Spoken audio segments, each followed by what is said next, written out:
नमस्कार मित्रांनो, कैवल्यपादाच्या या व्हिडिओ सिरीज मध्ये तुमचं सर्वांचं पुन्हा एकदा स्वागत आहे.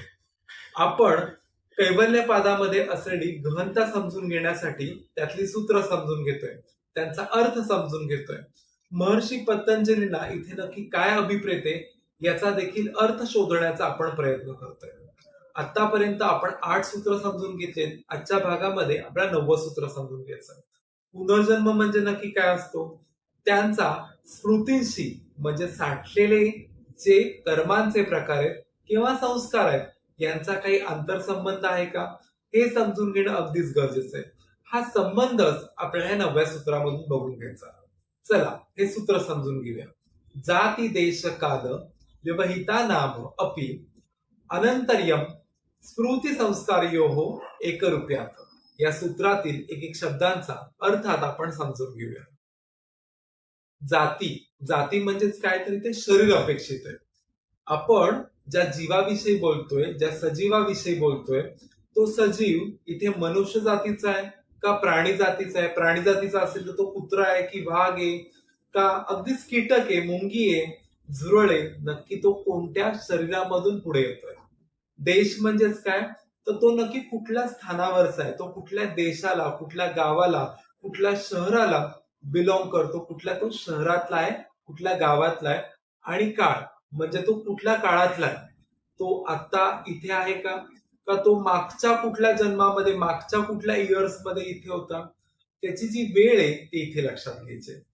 व्यवहिता नाम अपि याच्यामध्ये कितीही अंतर असले तरीही पुढे काय म्हणलेलं आहे, अनंतर्यम. अनंतर्यम म्हणजेच काय, अखंडता किंवा निरंतरता राहते. पुढे याचं कारण काय म्हणलेलं आहे, तर स्मृती संस्कार योग म्हणजेच काय, तर स्मृती असतील आणि संस्कार असतील या सर्वांचे एकरूप्यात म्हणजे जे स्वरूप आहे ते एकच आहे, ते वेगळे नाहीये.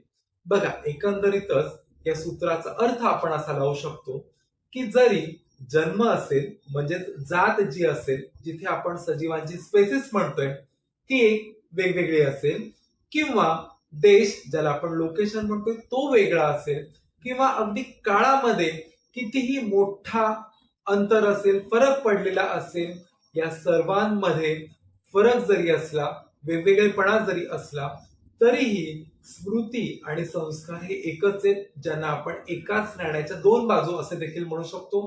ह्यांच्यामध्ये हा फरक जरी पडला तरीही त्यांच्या प्रवाहात खंड पडत नाही, त्यांची निरंतरता आहे तशीच कायम राहते. इथे प्रश्न असा पडतो की हे जे सर्व संस्कार आहेत ते नक्की साठवले कुठे जातात? ते जर या शरीरामध्ये साठवले जात असतील तर हे शरीर जेव्हा पुढे जाऊन नष्ट होणार आहे तेव्हा नष्ट झालेल्या शरीराबरोबरच हे संस्कार देखील नष्ट होणार आहेत. साठवल्या या ज्या स्मृती आहेत या देखील इथे नष्ट होणार आहेत. ह्या ज्या संस्कारांची साठवणूक आहे हे स्थूल शरीरात न होता जे सूक्ष्म चित्त आहे त्याच्यामध्ये ह्यांची साठवणूक होते, ती स्मृती या ठिकाणी जपली जाते. या ठिकाणी हे लक्षात घ्या की हजारो संख्येने जे संस्कार आहेत या ज्या चित्तामध्ये व्यवस्थितपणे साठवले जातात. हे समजून घेण्यासाठी आपण एक उदाहरण लक्षात घेऊया.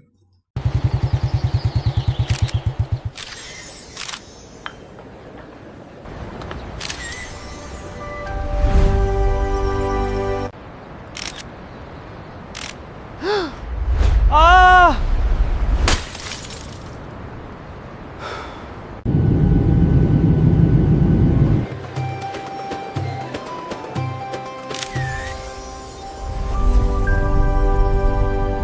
आपण काय करतो की आपल्या मोबाईलमध्ये सर्व प्रकारचा डेटा, मग त्याच्यामध्ये टेक्स्ट असेल, व्हिडिओ असेल, आपले फोटो असेल, साठवून ठेवतो. हे साठवून ठेवलेले फोटो जे आहेत ते कुठेतरी क्लाउड स्टोरेज वरती किंवा गुगलच्या कुठल्या तरी ड्राईव्ह वरती सेव्ह असतात. कालांतराने आपला मोबाईल फुटतो, तुटतो. पुढे असं झालं की हा फुटलेला मोबाईलचा जो मालक आहे तो बाहेरच्या देशात जातोय. बाहेरच्या देशात गेल्यावरती त्याला असं वाटतं की त्या देशातनच मोबाईल घ्यावा. तो मोबाईल जेव्हा नवीन विकत घेतो आणि चालू करतो आणि त्या चालू केलेल्या मोबाईलवरती आपलं लॉग इन तयार करतोय, तेव्हा त्याचे पूर्व मोबाईलमध्ये जे फोटो, जे व्हिडिओ साठवलेत, जे गुगल ड्राईव्ह वरती किंवा क्लाउड स्टोरेज वरती सेव्ह आहेत, ते पुन्हा या नवीन मोबाईलमध्ये आहेत असे. बघा इथे काय झालंय, व्यक्तीचा जो मोबाईल हरवलेला आहे तो वेगळ्या जातीचा होता, हा नवीन मोबाईल वेगळ्या जातीचा आहे. तो मोबाईल दुसऱ्या देशातून खरेदी केलेला आहे. इथे देश देखील बदललेला आहे आणि जुना मोबाईल जाऊन कदाचित 10 दिवस झाले असतील. आता नवीन मोबाईल 10 दिवसानंतर विकत घेतला असेल. ह्याच्यामध्ये जातीचा, काळाचा आणि देशांचा फरक आपल्याला दिसून येतो. पण त्याच्या आतमध्ये साठवलेले जे फोटो आहेत, जे व्हिडिओ आहे, जे टेक्स्ट आहे, ज्या फाईल्स आहेत, त्यांचं प्रकटीकरण इथे होतंय. त्या जुन्याच आहेत. त्या जशा आधी साठवल्यात त्या तशाच पुढे आपल्या रूपाने प्रकट होतात. बघा, हे आपण उदाहरण बघितलं. आपण आणखीन एक उदाहरण समजून घेऊया. मात्र ते समजून घेण्यासाठी हा व्हिडिओ बघा. मी कोण आहे? तुम्ही सर्व लोक कोण आहात? शांत रहा. तू काल पायरीवरून घसरून पडलाय.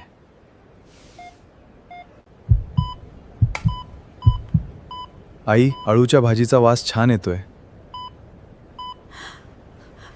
डॉक्टर डॉक्टर या व्हिडिओमध्ये आपण बघितलं की तो जो व्यक्ती आहे तो पायऱ्यांवरनं पडला. डॉक्टर जेव्हा तपासणी करतात, डॉक्टर जेव्हा त्याला विचारतात नक्की काय झालंय, तेव्हा तो स्वतःलाच ओळखू शकत नाही, समोरच्या आपल्या नातेवाईकांना देखील ओळखू शकत नाही. नक्की आता काय चाललंय हे देखील त्याला कळत नाही. मात्र डॉक्टर जेव्हा हळूहळू त्याच्यावरती उपचार करतात, त्याचे नातेवाईक जेव्हा सर्व प्रयत्न करतात, तेव्हा त्या व्यक्तीला हळूहळू काहीसं आपल्या जुन्या स्मृती आठवू लागतात. त्याला समोरचे नातेवाईक ओळखू लागतात. मी कोण आहे हे देखील त्याला कळायला लागतं. बघा, या सर्व ज्या गोष्टी आहेत त्या त्याच्या मनामध्ये, त्याच्या माइंडमध्ये साठवल्या गेल्या. या सर्व गोष्टी त्याला रिकॉल होतात, त्याला आठवतात आणि आपण आत्ताच्या काळात ते सर्व आठवतोय म्हणून तो खुश होतोय. आपण हे सूत्र समजून घेण्यासाठी आणखीन एक गोष्ट लक्षात घेऊया. तुम्ही गाढ झोपेत आहात. तुम्ही झोपल्यावरती एक स्वप्न बघत आहात. या स्वप्नामध्ये तुम्ही राजे आहात. तुम्ही एका राज्यावरती राज्य करताय. तुमच्या 2 राण्या आहेत. तुम्हाला अगदीच अलिशान असा इथे राजवाडा भेटतोय. त्या राजवाड्यामध्ये तुम्ही राजेशाही थाटात राहताय. सकाळी तुमचं हे स्वप्न आहे ते कुठेतरी भंग होतंय. स्वप्न जेव्हा भंग होतं तेव्हा तुम्हाला लक्षात येतं की काल रात्री झोपताना मी कोण होतोय, झोपताना माझं नाव काय होतंय. त्याच नावाने आता तुम्हाला वावरायचंय. तुम्हाला इथे राजा म्हणून वावरायचं नाही. म्हणजे जरी तुम्ही स्वप्नामध्ये वेगळे बनलेले असतात तरी जुने झोपलेले असताना तुम्ही कोण होता त्या स्मृती तुमच्या मनामध्ये, तुमच्या चित्तामध्ये आहे तशाच आहेत.